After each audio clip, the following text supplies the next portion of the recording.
She was 5 years old, her name meant heaven, and someone buried her alive in concrete along the banks of a Michigan river, and more than 15 years later, no one has ever been charged. Before we go any further into this story, and this is a story that will stay with you long after the screen goes dark, leave a comment right now telling us where in the world you're watching from. We want to know how far the story of Nevaeh Buchanan has traveled. And if cases like this one matter to you, cases that demand answers, cases where a child never got justice, hit that subscribe button.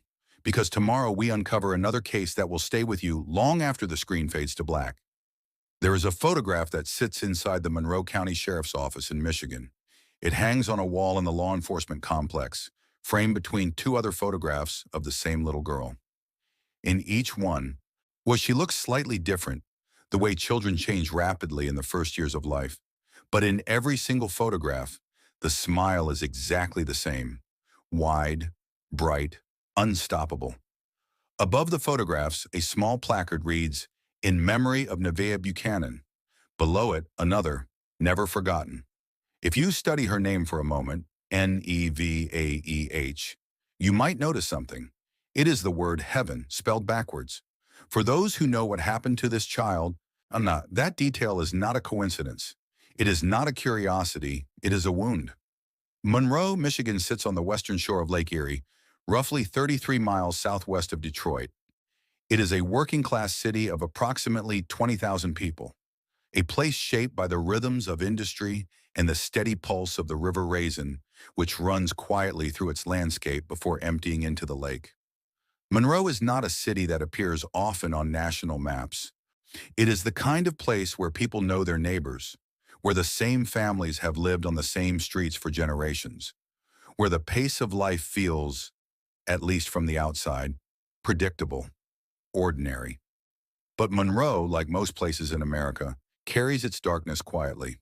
Its crime rate, as of 2009, sat higher than 85% of all cities and towns in the state of Michigan. The streets near its downtown core, particularly around the apartment complexes that house the city's lower-income residents, told a different story than the postcard version of a lakeside Michigan community. They told a story of poverty, of struggle, of people doing their best in circumstances that made best feel like a very long way away. It was into this world that Nevaeh Buchanan was born on February 3, 2004. She was named by her mother, Jennifer Buchanan, a young woman of 25 who had spent much of her short adult life navigating hardship. Jennifer was not, by any conventional measure, in a stable position to raise a child. She had a history of legal trouble, arrests, a conviction connected to a home invasion, time served in jail, followed by a period of probation. She had fallen into the company of people who were not good influences. She was young, and she was struggling, and she was trying, in the way that many people try, imperfectly and desperately, to put her life back together. But none of that changed the love she had for her daughter. Nevaeh was, by all accounts, the kind of child who fills a room. Her grandmother, Sherry Buchanan, described her as full of life, full of laughter, always moving, always reaching for something. She was curious about the world in the way that 5-year-olds are curious, with total openness, with no fear, with the unshakable certainty that the world is a safe place made for her to explore. She loved animals. She had stuffed toys that she carried with her like companions. She liked to ride her tricycle. Because of Jennifer's legal troubles and the instability that came with them, Nevaeh's official guardian had been designated as her grandmother, Sherry Buchanan, who shared the apartment with both Jennifer and the child. Sherry was the stabilizing force, the anchor. She was also deeply devoted to Nevaeh in the way that grandmothers often are, fiercely, protectively, with a love that did not ask for anything in return. Nevaeh also had a father. His name was Shane Hinojosa, and he was present in her life in whatever way the circumstances of the family allowed. In the weeks that followed the tragedy, photographs of Shane holding his daughter's toys while standing outside the apartment building would become some of the most heartbreaking images of the entire case. A father clutching the objects his child had loved, as if they were still warm. The family lived in the Charlotte Arms apartment complex, located on North Macomb Street in Monroe. The Charlotte Arms was a collection of low-income housing units arranged around a central parking area. It was not a prosperous address. While the hallways were not wide, the walls were thin. People moved in and out. The parking lot at the center of the complex was where children played, where adults gathered, where the daily business of a struggling community unfolded. There was a small playground visible from the building, accessible through a hole in a fence, a shortcut that the children of the complex used freely. It was, in short, the kind of place where everyone knew each other's business, where strangers did not easily go unnoticed, where a child disappearing should have been impossible to miss. And yet, on the evening of May 24th, 2009, that is exactly what happened. Sunday, May 24th, 2009, the day before Memorial Day. The weather in Monroe that afternoon was the kind of weather that pulls people outside. Temperatures had started in the low 60s in the morning and climbed to a high of 72 by mid-afternoon. It was warm and bright with the kind of loose and unhurried quality that long weekends in late May carry with them. Windows were open throughout the Charlotte Arms complex. You could hear music from some apartments. Children were out everywhere. Nevaeh Buchanan, 5 years old and full of the energy of a late spring afternoon, was one of those children. She had been in and out of apartments throughout the day, the way children in close-knit housing complexes often are, moving between neighbors, drifting from one play session to the next, comfortable in a world she knew as her own. She was seen near the playground behind the complex at various points during the afternoon. She was wearing a shirt, a distinctive shirt, one that people who saw her that day would remember clearly when asked about it later. Jennifer Buchanan believed in those early evening hours that her daughter was upstairs in a neighbor's apartment. That was where Nvea was supposed to be, inside playing with a friend, safe within the walls of the building. And this was not an unusual arrangement. The children of the Charlotte Arms moved freely between households, and the adults maintained a loose, informal web of awareness about where the kids were. But sometime around 8 o'clock in the evening, as the sun began its slow descent toward the tree line, and the air started to carry the first suggestion of the cool night ahead, a child came to Jennifer with a different story. Nvea wasn't upstairs. Nvea was outside. Jennifer went looking, or she searched the parking lot. She called her daughter's name into the thickening dusk. She walked to the edge of the property, scanning the familiar terrain, the parking lot, the fence, the access to the playground beyond. What she found at the edge of the property stopped her cold. Nvea's scooter, a small riding toy that the child used with the dedicated enthusiasm of a 5-year-old who has recently discovered wheels, was sitting abandoned at the edge of the complex's boundary. Just sitting there. No child beside it, no explanation. The scooter was not just abandoned. It had been left behind in the way that suggests a sudden stop, not placed carefully, not set down by a child who decided to go inside. Just there, at the edge, as if whatever had been in motion had come to an abrupt and immediate halt. Jennifer searched. She screamed her daughter's name. Neighbors came out. Other residents of the complex began looking. The search spread outward from the parking lot to the surrounding streets. No one found anything. At some point in those frantic minutes, the understanding settled in that this was not a child who had wandered briefly out of view. This was something else. 911 was called. The Monroe County Sheriff's Office dispatched units immediately. Officers arrived at the Charlotte Arms complex and began their own search. The apartment and all 180 units of the complex were checked. Residents were interviewed. The streets immediately surrounding the complex were covered. Cadaver dogs were brought in. Divers searched a nearby quarry. Every direction from the complex that a small child might conceivably have traveled was examined. Nvea was nowhere. Within the first 24 hours, investigators made a determination that would become central to the case. This was not a case of a child wandering off on her own, the way the scooter had been abandoned. And the timeline, she had been present and visible throughout the afternoon. And then, in the space of what appeared to be no more than an hour, she was simply gone. The geography of the complex, which was enclosed enough that a 5-year-old on a scooter could not simply drift away unnoticed without some outside intervention. Someone had taken her. The amber alert went out. Nevaeh Buchanan's face, her wide, unstoppable smile, began appearing on television screens, on websites, are in news bulletins across Michigan and beyond. Monroe became, almost overnight, the center of a national story, and the questions that would dominate the next 11 days and the next 15 years began to take shape in the air above the Charlotte Arms complex. Who took her? Where was she? And was there still time? The days that followed Nevaeh's disappearance transformed Monroe in a way that small cities rarely experience. Every morning, hundreds of volunteers showed up. They came from within the city, from neighboring towns from across the state.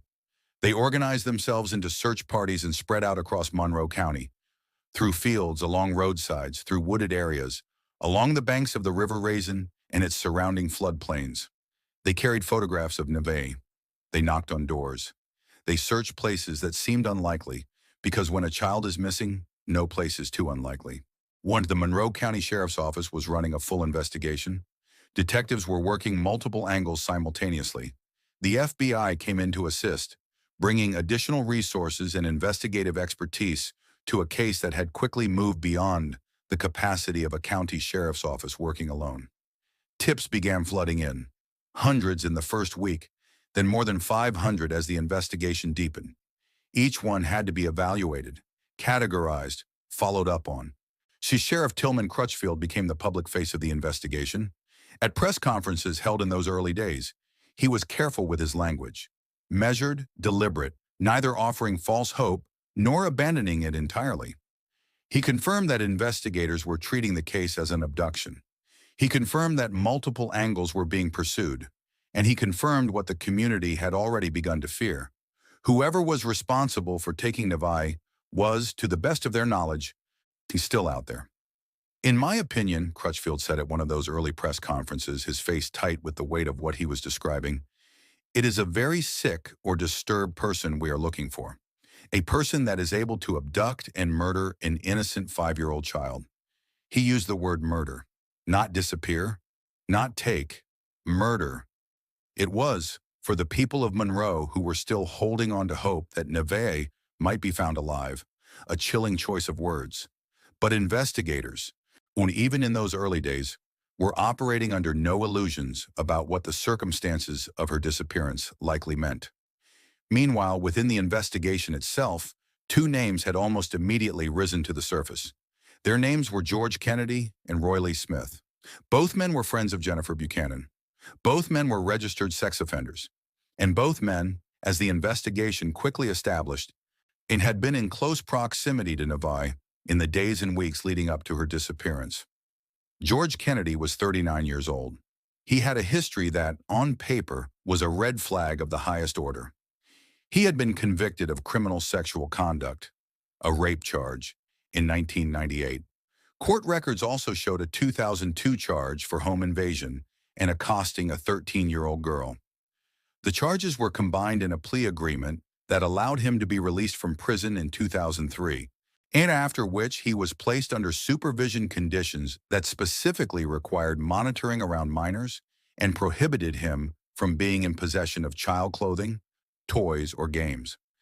Despite this, despite the conditions of his supervision that explicitly flagged the danger he posed to children, George Kennedy had become a fixture at the Charlotte Arms apartment complex. The children who lived there knew him as Daddy George. He brought them toys. He brought them gifts. He was described, much by Jennifer Buchanan herself, as being like a father figure to Nvea. Jennifer was aware of his history. She said so herself in interviews conducted in the weeks after Nevaeh's disappearance. I was just befriending him, she said. I confronted him about it. I believe people should get a second chance. Friends of Jennifer described Kennedy as her boyfriend. He was a presence in the household. He knew the child. The child knew him. Kennedy was living at a motel near the complex at the time of Nevaeh's disappearance. Investigators moved quickly. He was arrested on a parole violation, the violation of being associated with a child, which his supervision conditions prohibited, and brought in for questioning. His motel room was searched. What they found there was disturbing. A bloody towel, blood-stained shorts, bloodstains above the sink, and photographs of young girls. A van that had connections to both Kennedy and Roy Lee Smith was also searched. In the center console of the van, investigators found a multi-tool, a small folding implement with multiple blades, that appeared to have blood on its exterior. A preliminary examination confirmed the blood was human. The family was alarmed for another reason. They pointed out to investigators that George Kennedy worked with cement, and that the area where Nevaeh's body would eventually be found, along the banks of the River Raisin, was an area Kennedy was familiar with. Roy Lee Smith was 48 years old. He had been released from Michigan State Prison in February 2008 after serving 15 years for multiple criminal sexual misconduct convictions. Those convictions dated to 1991. He also had convictions for multiple counts of larceny. He was, by every formal measure, a serious and repeat offender who posed a documented risk to others. Like Kennedy, Smith was a friend of Nevaeh Buchanan. Like Kennedy, he was arrested on a parole violation, again being associated with a child, and brought in for questioning. An affidavit established a connection between the two men. Smith had given his nephew's van to Kennedy in the days following Nevaeh's disappearance. It was that van, the vehicle that changed hands between these two persons of interest in the days immediately after a child went missing, in which the blood-stained multi-tool was found. Both men were questioned. Both men denied any involvement. Both remained in custody on their respective parole violations while the investigation continued. The community watched. The volunteers kept searching, and the River Raisin, running quietly through the rural landscape of Monroe County, kept its secret. The morning of June 4th, 2009 was a Thursday. It had been 11 days since Nevaeh Buchanan disappeared from the parking lot of the Charlotte Arms complex. 11 days of searching, 11 days of press conferences and tip lines and FBI involvement and community prayer vigils and a grandmother clutching her granddaughter's stuffed animals and saying, quietly, to anyone who would listen, "I know she's missing all her animals." Guy Bickley was planning a day of fishing with his father, Lowell, and his 15-year-old son. They drove to a stretch of the River Raisin they knew well, a quiet section along Dixon Road in Racinville Township, about 10 miles from the Charlotte Arms complex in Monroe. They found a good spot along the bank, settled in, and cast their lines. And then one of them noticed something. At the edge of the riverbank, partially obscured by the natural debris of a Michigan spring, there was a block of cement. A crude formation, not the kind of thing you find naturally along a riverbank. Something placed there deliberately. And there was a smell, faint at first, the kind that makes you pause even when you can't quite name it, the kind that the human brain is wired to recognize at a level below conscious thought as something deeply, fundamentally wrong. They called the Monroe County Sheriff's Office. The units responded quickly. What they found when they arrived at that stretch of the River Raisin was a shallow grave, a crude excavation in the soft earth near the water's edge, and over it, mixed into the earth around the site, material that appeared to be some type of concrete or cement. The body found inside the grave was that of a small child. She was wearing a shirt, and it matched the description of the shirt that Nevaeh Buchanan had been wearing on the evening of May 24th. The evening she vanished. Sheriff Crutchfield appeared before cameras later that morning. His face was composed in the careful, controlled way of a professional who has spent years learning to manage the weight of the worst possible news in front of people who are waiting to hear it. He said they had reasonable suspicion that the body was that of Nevaeh Buchanan. He said the body appeared to be the same age, size, and sex as Nevaeh. He said an autopsy would be conducted that day. He confirmed that there was some type of cement or concrete associated with the gravesite. He confirmed that the perpetrator, to their knowledge, was still at large. That person, he said, his voice carrying the full gravity of what he was describing, is still out there in the community. When Nevaeh Buchanan was told that a body had been found, her brother Michael described her reactions simply and devastatingly. She broke down and broke down hard. She couldn't believe her daughter had to go through this. The formal identification came through the autopsy. It was Nvea, and the autopsy revealed something that would deepen the horror of this case, something that the people of Monroe and the investigators working the case, and the family of a 5-year-old girl named Nevaeh Buchanan would carry with them for the rest of their lives. The cause of death was asphyxiation. Nvea had inhaled dirt. The medical examiner's findings led investigators to a conclusion so terrible it is difficult to hold in your mind for more than a moment. Nevaeh Buchanan was most likely still alive when she was placed in that grave. She may have been breathing, still breathing, a 5-year-old child, the age when most children are afraid of the dark and need a nightlight and want their stuffed animals close, when the earth was placed over her. Police would not formally confirm this conclusion at the time, choosing to let the forensic evidence speak through official channels rather than through press conferences. But the evidence, as reported and later confirmed, pointed clearly in one direction. Someone had taken this child and someone had put her in the ground while she was still alive. And then someone had placed cement and dirt over her to make certain she could not get out. Whoever did this was still free, and they had not left enough evidence behind, at least not yet, to be charged. In the days and weeks following the discovery of Nevaeh's body, the investigation entered a new phase. The question was no longer where she was. The question was who. George Kennedy and Roy Lee Smith remained the focal points of public attention. And law enforcement had not dismissed either of them. Both were being held on their respective parole violations, which at least kept them in custody while investigators worked. But holding someone on a parole violation and charging them with a murder are two very different things, and the gap between those two outcomes is filled with something that takes time, resources, and evidence to bridge. The evidence gathered from Kennedy's motel room was sent to laboratories for analysis.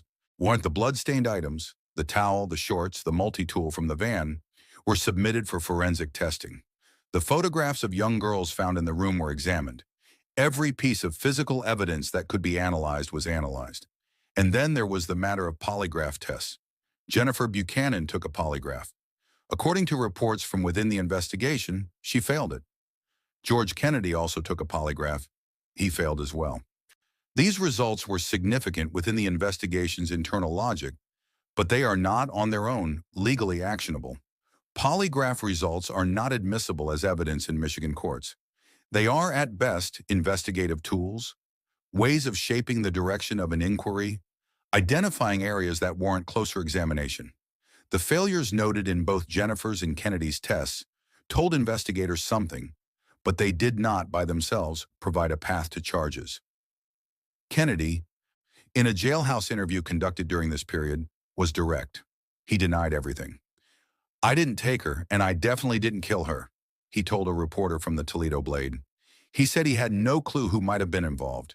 He said he was hoping she would be found alive, even though by the time the interview was published, Nevaeh's body had already been recovered. Smith similarly denied involvement. His mother, Donna Smith, gave interviews insisting her son had nothing to do with what had happened to the child. "I don't believe my son has anything to do with this," she said. The tip line kept ringing. By the time investigators publicly addressed the case in the summer of 2009, they had received more than 500 tips. Over the following years, that number would grow to more than 1,200. Each tip was logged. Each tip was evaluated. Most led nowhere. A few led somewhere and then stopped. None led, ultimately, to an arrest. There was something else the family raised in those early weeks, something that would become a persistent and painful grievance as the years passed. The autopsy report, as the family understood it, and as it was reported publicly, did not directly address whether Nvea had been the victim of sexual assault. Sheriff Crutchfield said in some press conferences that there were no visible signs of physical abuse, but he was careful to qualify this statement. And investigators did not publicly confirm or deny whether a sexual assault examination had been conducted or what it showed. For Nevaeh's family, the silence on this point was agonizing. It raised questions they could not get answered. It created a void in their understanding of what had happened to Nevaeh in her final hours. And it became one of the central sources of frustration for the people who loved her and who spent the following years fighting to keep her case alive. A Detective Sergeant Heath Veliquette of the Monroe County Sheriff's Office became the lead investigator most publicly associated with the ongoing case. In interviews conducted in 2010, a year after Nevaeh's death, Veliquette was emphatic on one point. This was not a cold case. "We are following up leads and investigating new information every day," he said. "This is not a cold case." He also indicated that investigators had, by that point, shifted their focus. And the two sex offenders, Kennedy and Smith, were no longer the primary direction of the investigation. We are looking in a different direction in recent months based on our investigation, Veliket said. He would not name who or what that different direction involved, but the statement itself was significant. After months of public attention on Kennedy and Smith, investigators were now looking somewhere else. Where exactly, they would not say. The FBI maintained its involvement, and at some point during this period, the Bureau announced a reward of $20,000 for any information leading to an arrest. This was on top of other reward money that had been assembled. The total available reward, as of various points in the investigation, reached a figure that indicated how seriously law enforcement was taking the pressure to solve this case. The money went unclaimed. Well, there is a particular kind of grief that belongs specifically to families whose loved ones have been murdered and whose cases remain unsolved. It is not the ordinary grief of loss. It is that grief compounded by the absence of answers, by the knowledge that the person responsible is somewhere in the world, living their life, while the family of the victim lives inside a permanent open wound. Sherry Buchanan, Nvea's grandmother and official guardian, it gave voice to this grief with a clarity that was difficult to hear. On the 7th anniversary of Nevaeh's death, she said that she believed the person who abducted and killed her granddaughter knew the child. This was not merely a feeling, it was a conclusion drawn from the logic of the crime. Nevaeh was 5 years old. She was playing in a place she knew, surrounded by people she knew. A strange adult, someone she had no connection to.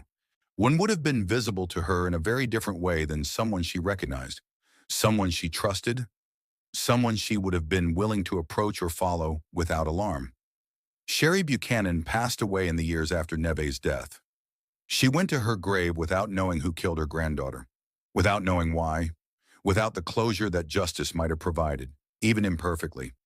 For the community of Monroe, the loss of Sherry Buchanan added another layer of tragedy to a case that was already defined by them.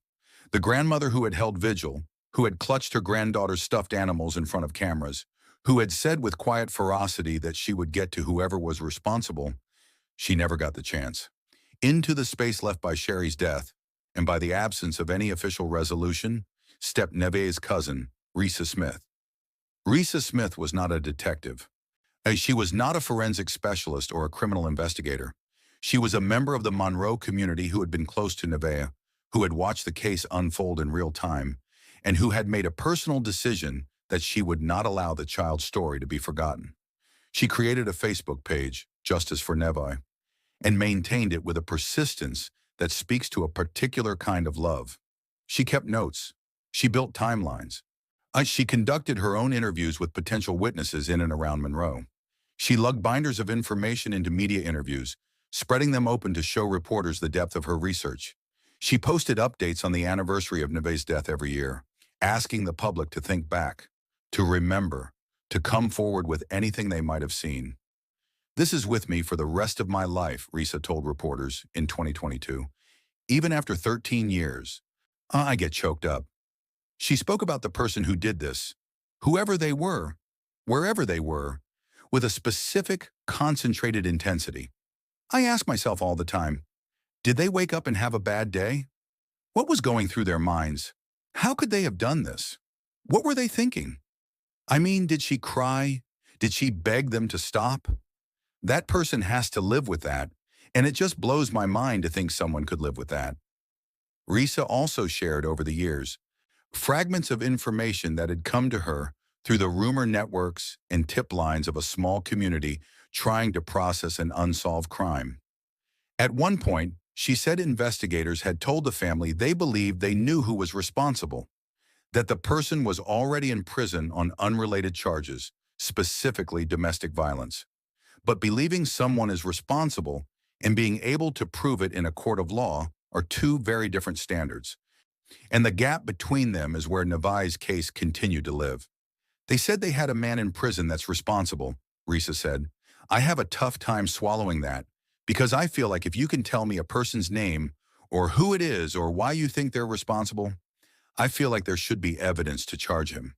We were told they were pretty sure he was responsible for the abduction and murder of Nevaeh, and not but that he was in prison on domestic violence charges." She paused in the interview and said, "More gut-wrenching, this could be my child. This could be my child." Let me walk you through what we know, and then through what we don't.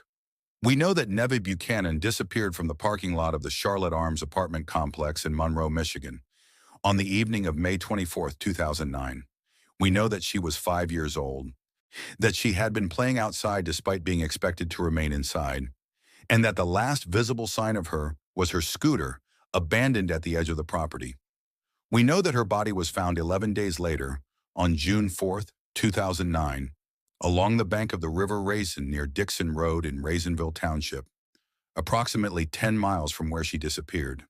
We know that her body was found in a shallow grave. And we know that there was material consistent with cement or concrete present at the gravesite.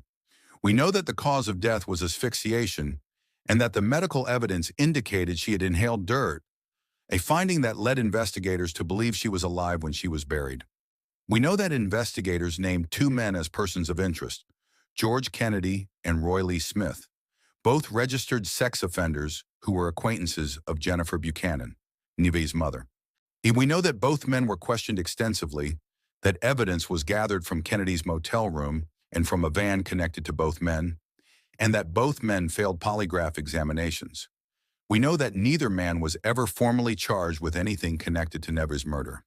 We know that investigators later indicated they had shifted their focus to a different direction, away from Kennedy and Smith. We know that, as of various points in the investigation, our tips numbered more than 1,200. We know that forensic evidence was gathered from the gravesite and submitted to the Michigan State Police Crime Laboratory, but that as of 2018, only partial results had been received from that analysis. We know that the Monroe County Sheriff's Office has maintained consistently, through multiple changes of leadership, that this case has never gone cold.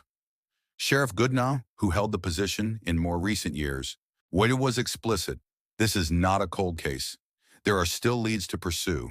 And we know that as of this writing, more than 15 years after the death of Nevaeh Buchanan, no one has been charged with her murder.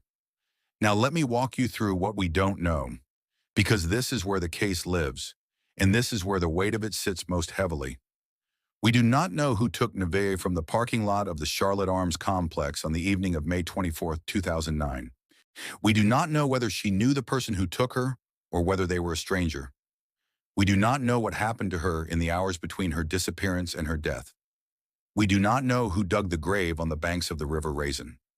We do not know who obtained the cement. We do not know how it was transported to that location or how long it took to do what was done to that site.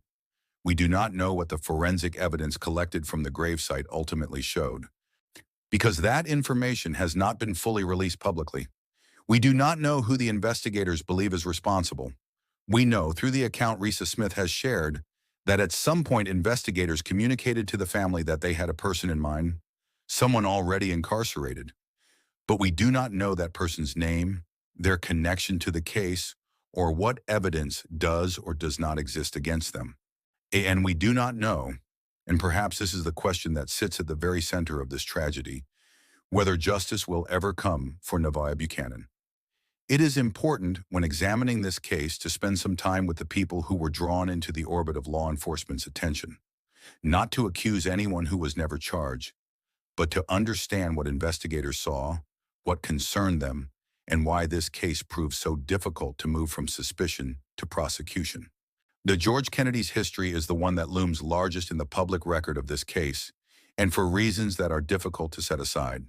He was, by any objective measure, exactly the type of person that child safety systems are designed to monitor.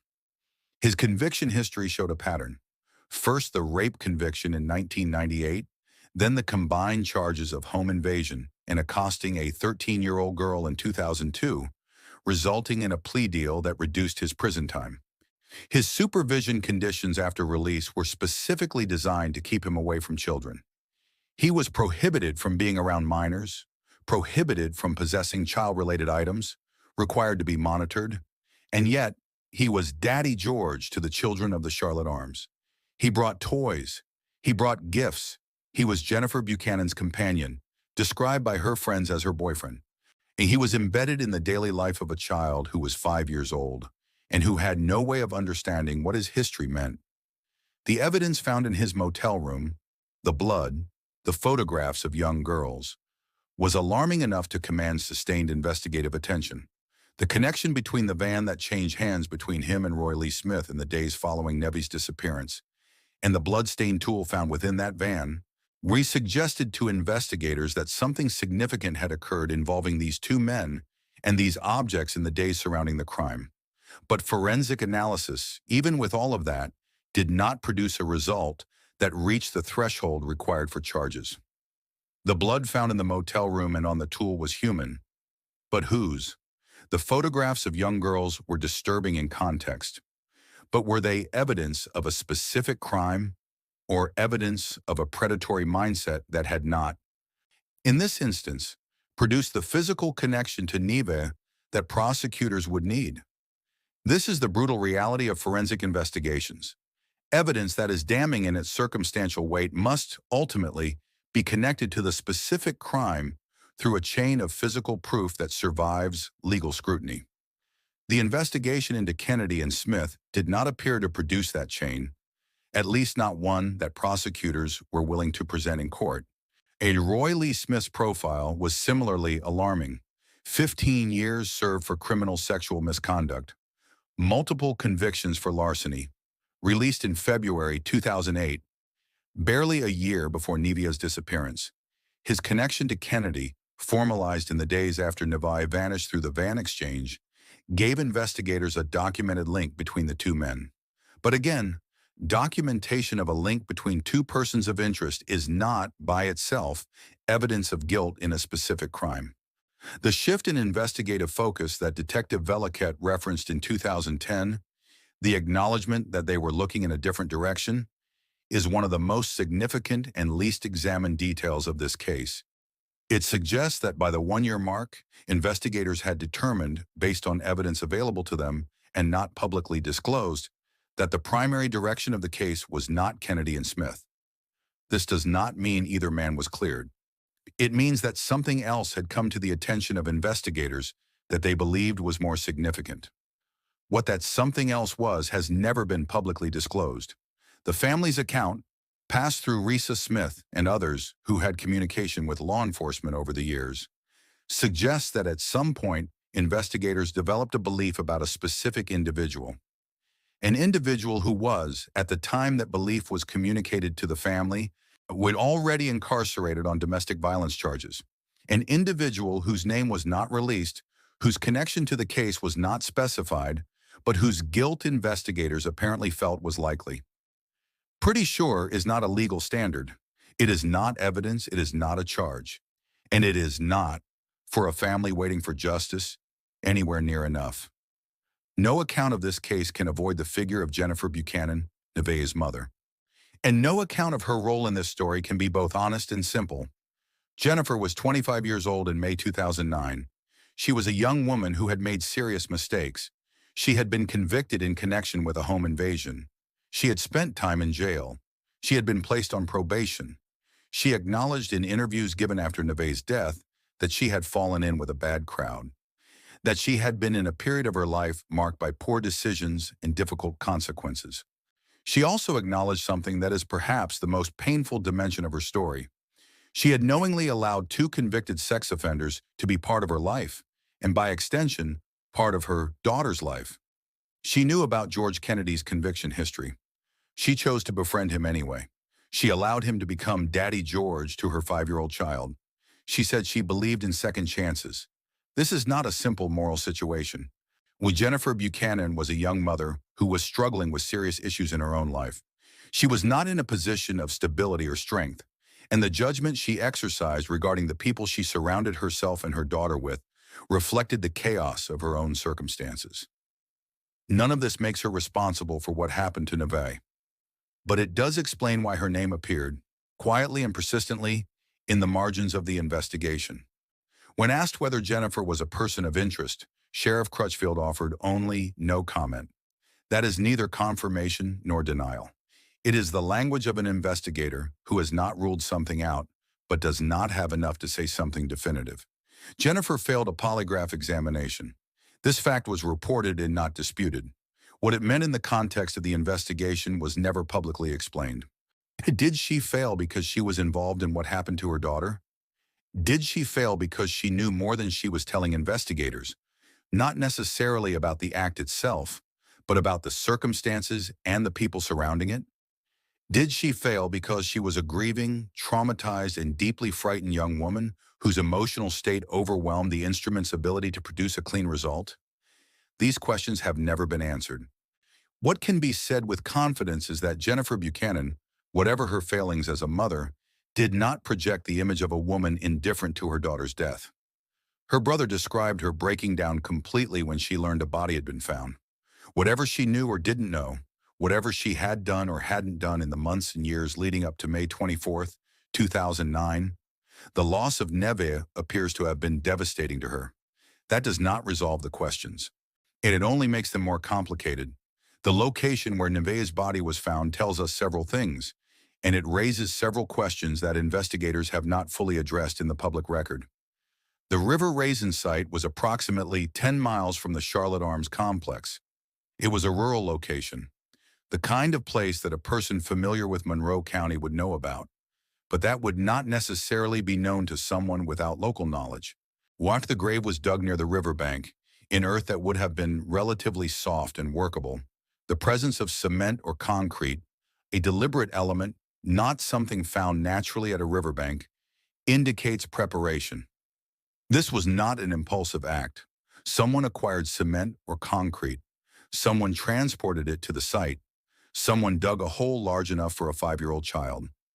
Someone placed Nvea in that hole. Someone placed the cement material over the grave. These are not the actions of someone in a panic. These are the actions of someone who had, at minimum, thought about concealment, who wanted to make certain that what was buried there would not easily be found or identified. George Kennedy's connection to cement work, reported by the family and noted in news coverage at the time, was one of the reasons investigators focused on him. A person with professional experience working with concrete or cement would have easier access to such materials and greater familiarity with how to use them. This is not evidence of guilt. It is a thread in a fabric of circumstantial concern that consistently pointed in the direction of Kennedy without ever producing a definitive evidentiary link. The forensic evidence collected at the gravesite was submitted to the Michigan State Police Crime Laboratory. As of 2018, investigators stated publicly that only partial results had been received from that analysis. This is a striking detail. Partial results from a submission made in 2009 suggests either extraordinary complexity in the analysis, resource constraints within the laboratory, or some combination of both. It also suggests that whatever evidence was collected at the gravesite had not, as of nearly a decade after the crime, fully yielded what investigators were hoping it would yield.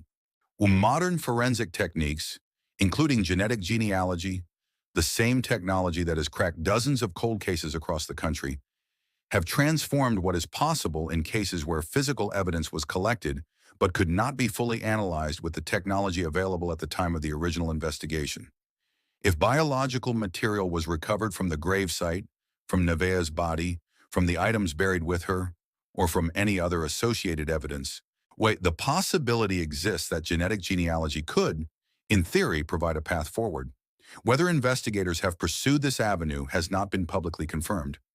Whether the evidence is of sufficient quality to support such an analysis, after being collected in 2009 and subjected to more than a decade of storage, is a question that would require forensic expertise to answer. But the precedent exists. The technology exists. And for a family who has been waiting for more than 15 years, the knowledge that such possibilities have not been exhausted or confirmation that they have been tried and have not produced results would be significant.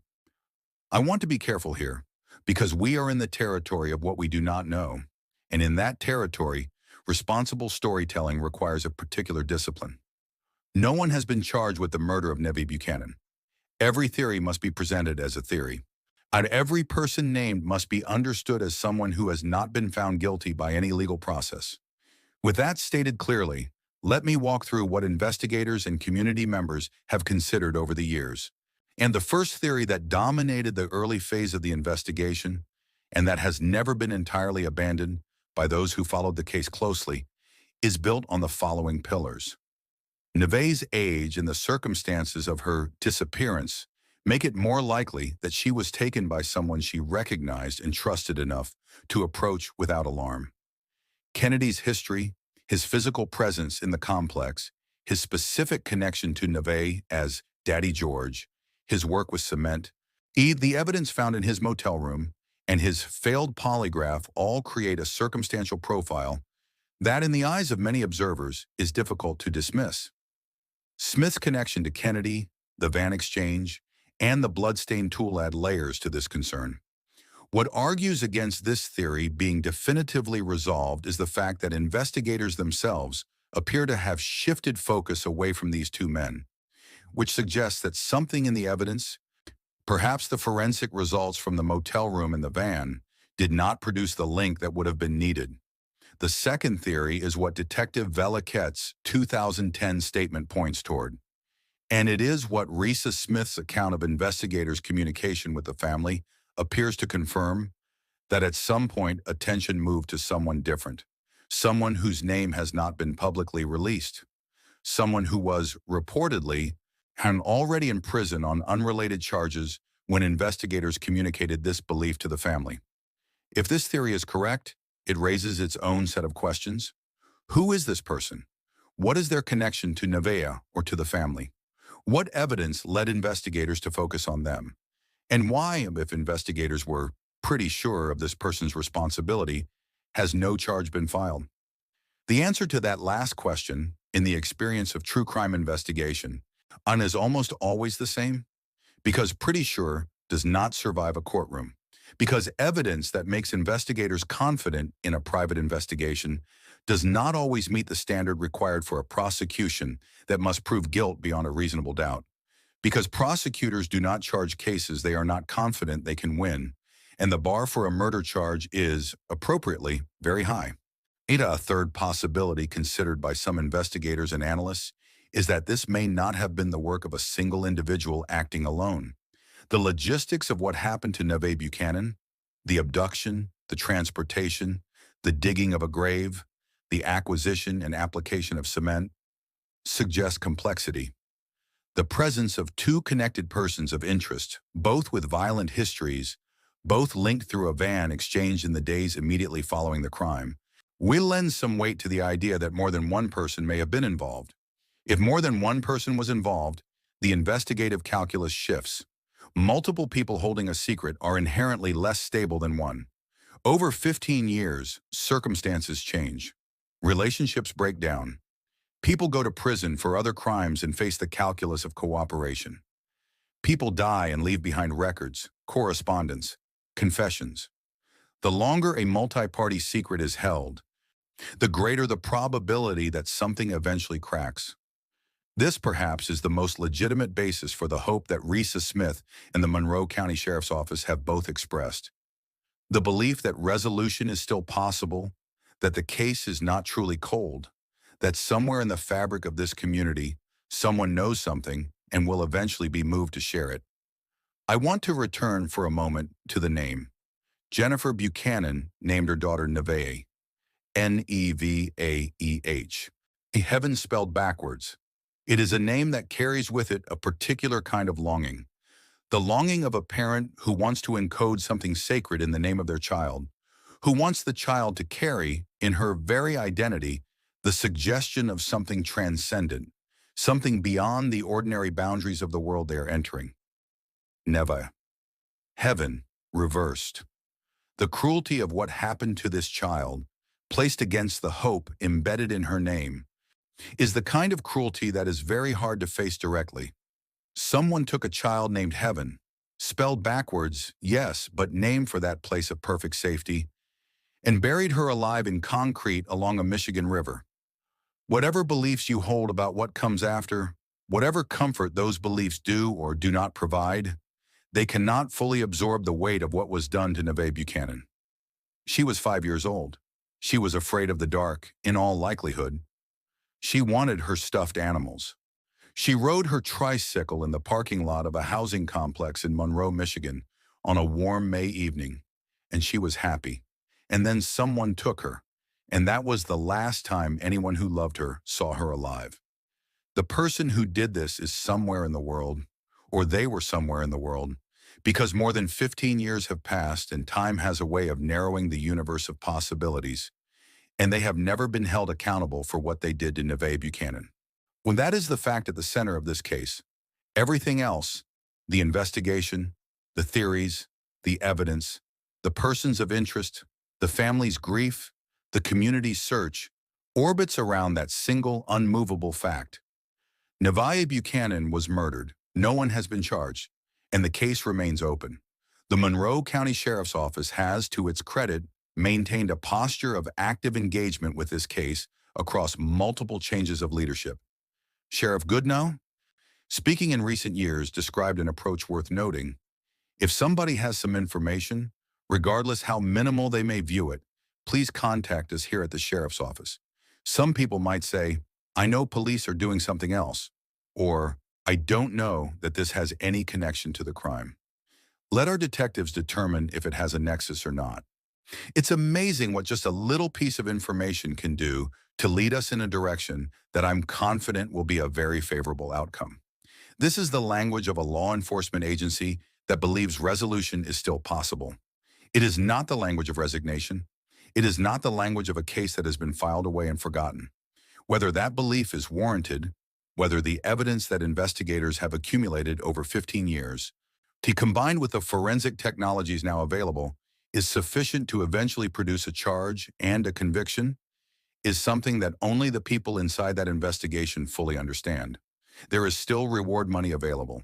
The Monroe County Sheriff's Office maintains an active tip line at 7342407530. Crime Stoppers can be reached at 1-800-773-2587. If you know something, if you were in Monroe in May 2009, if you heard something, saw something, if someone in your life said something that you have carried quietly for 15 years because you didn't know what to do with it, these numbers are where you go. Because the thing about unsolved cases is that they are not truly unsolved in the way that a math problem is unsolved. A math problem without a solution may have no solution. An unsolved murder is different. Someone did this. Someone knows. And somewhere in the distance between what investigators have gathered and what they still need, there is a piece of information that, if it surfaces, could change everything. The Bickley family, Guy, his father Lowell, and his son, were just going fishing on the River Raisin on a June morning in 2009. They found a block of cement and noticed a smell. They called the police. In the economy of action that built this case, even the smallest gesture, a phone call, a decision to report what seemed minor, set something in motion. The same could be true for someone watching this video right now. You may not know that you know something. You may not realize that the detail you remember, the thing that seemed incidental at the time, is the thread that unravels everything. There's a conversation that runs quietly beneath every true crime story, beneath every cold case investigation, beneath every vigil held and petition signed and Facebook page maintained year after year with photographs of a smiling face and the word justice in the title. It is a conversation about what justice actually means.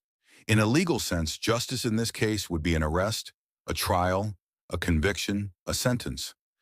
It would mean a prosecutor standing before a jury and laying out piece by piece the evidence that connects a specific person to the murder of Nevaeh Buchanan. It would mean a judge, at the end of that process, delivering a sentence.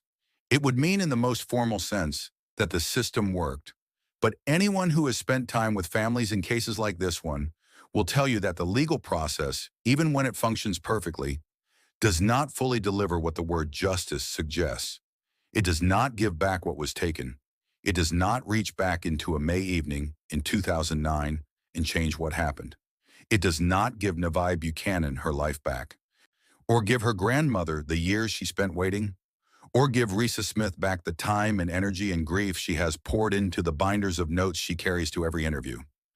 What it does, what a conviction in a case like this does, is something smaller than that, and also something essential.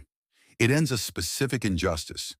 It establishes, formally and publicly, that what was done to Nevaeh Buchanan was wrong, that the person who did it bears responsibility for it, and that the community around her refused to accept that her death would simply go unanswered. That is not nothing. In the landscape of loss, it is in fact everything that can be offered. Sherry Buchanan, Nevaeh's grandmother, died without receiving it. Risa Smith is still waiting, and somewhere in Monroe, Michigan, or somewhere in a prison facility, serving time for some other crime, are carrying a secret that has been carried now for more than 15 years. There is a person who knows exactly what happened on the evening of May 24th, 2009. Who knows the sequence of events? Who knows the decisions that were made? Who knows where Nevaeh was and what she experienced in the hours before she was placed in the ground near the River Raisin? That person has been carrying that knowledge for 15 years. And in our experience of how these cases unfold, in our understanding of the psychology of secret keeping, of the way guilt accumulates, of the way time eventually wears down even the most determined silence, the weight of that knowledge does not diminish with time. It grows. I want to end where I began, with the photographs on the wall inside the Monroe County Sheriff's Office. There are 3 of them. In each one, she looks slightly different. The way 5-year-olds look slightly different from photograph to photograph as the rapid changes of early childhood register on their faces. But in every single photograph, the smile is the same, wide, bright, unstoppable. The placard reads, "In memory of Nevaeh Buchanan." Below it, "Never forgotten." One of the photographs shows Nevaeh on her tricycle. She is holding a sign that reads, "May." It is the tricycle she was riding in the parking lot of the Charlotte Arms Complex in May 2009. It is the tricycle that was left behind when she was taken. It is the tricycle that Jennifer Buchanan found at the edge of the property, abandoned, in the gathering dusk of a Memorial Day evening. In that photograph, Nevaeh is smiling her unstoppable smile, holding a sign that says May, sitting on a tricycle that would become evidence. She is happy. She has no idea what is coming. She is, in that moment, exactly what her mother named her, a small piece of heaven dropped into the world. Investigators still want to hear from you. Monroe County Sheriff's Office, 7342-407-530. Crime Stoppers, 1-800-773-2587. If you have information, no matter how small you think it is, call. Her name was Nevaeh. She was 5 years old. She would have turned 21 in February 2025. She never got the chance. And the person who made certain she would never get that chance, who decided that a 5-year-old child riding a tricycle in a parking lot deserved to die in the ground near a Michigan river, has not yet faced what they deserve. Not yet. Thank you for spending this time with Nevaeh's story. The cases like this one survive only because people refuse to let them be forgotten. Because communities and families and strangers who never met a child decide that her life mattered enough to keep asking questions long after the news cycle has moved on. If this story moved you, if it made you angry, if it made you want to do something, then do something. Share this video. Leave a tip with the Monroe County Sheriff's Office if you have any information at all. Why? And keep Nevaeh's name in your memory, because that is the smallest and most lasting form of justice we can offer a child who deserves so much more. Don't forget to hit the bell for our latest stories. Stay safe, take care of your loved ones, and never, ever forget,